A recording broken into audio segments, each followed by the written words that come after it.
आज हम आपको उस अदाकारा की कहानी सुनाने जा रहे हैं जिनकी खूबसूरती की तुलना मधुबाला से होती थी। जी हाँ, मैं बात कर रही हूँ निगार सुल्ताना के बारे में, जिनकी खूबसूरती की हर तरफ चर्चा थी। आदाब, मैं हूँ आपके साथ अमीना माजिद और आप देख रहे हैं आवाज़ द वॉइस। 1960 में भारतीय सिनेमा की कल्ट क्लासिक फिल्म मुग़ल आज़म आई थी। इस फिल्म में खूबसूरत एक्ट्रेस मधुबाला ने अनारकली का रोल निभाया था और इसी फिल्म में एक और एक्ट्रेस निगार सुल्ताना की खूबसूरती की भी चर्चा हुई थी। निगार पर ही फिल्म का मशहूर गाना तेरी महफिल में किस्मत आजमा के हम भी देखेंगे फिल्माया गया था। निगार की खूबसूरती की तुलना मधुबाला से होती थी।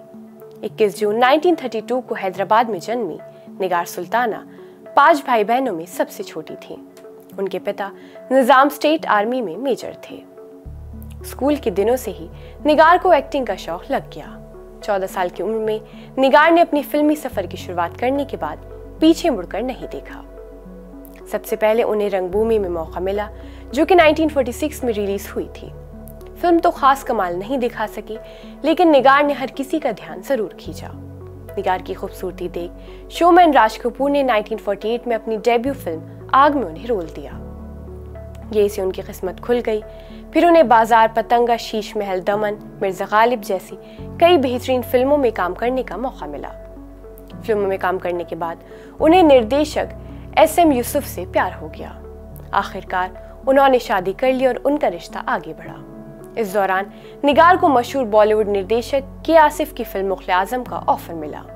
उन्हें एक दरबारी नर्तकी की भूमिका की पेशकश की गई और उन्होंने उसे एकदम स्वीकार कर लिया। फिल्मांकन के दौरान निगार को निर्देशक के आसिफ से प्यार हो गया। फिर उन्होंने के आसिफ से शादी कर ली और दंपत्ति ने जल्द ही एक बेटी को जन्म दिया, जिसका नाम हिना कौसर रखा गया। कुछ समय बाद के आसिफ की मुलाकात दिलीप कुमार की बहन अख्तर से हुई और उन्होंने एक दूसरे से शादी कर ली। इससे निगार नाराज हो गई। उन्हें विश्वासघात महसूस हुआ और उन्होंने के आसिफ के खिलाफ केस दर्ज करने का फैसला किया।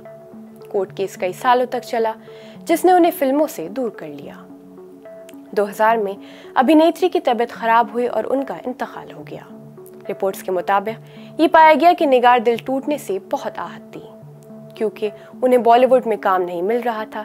इसलिए उन्होंने गुजारा करने के लिए एक फर्नीचर कंपनी भी शुरू की थी।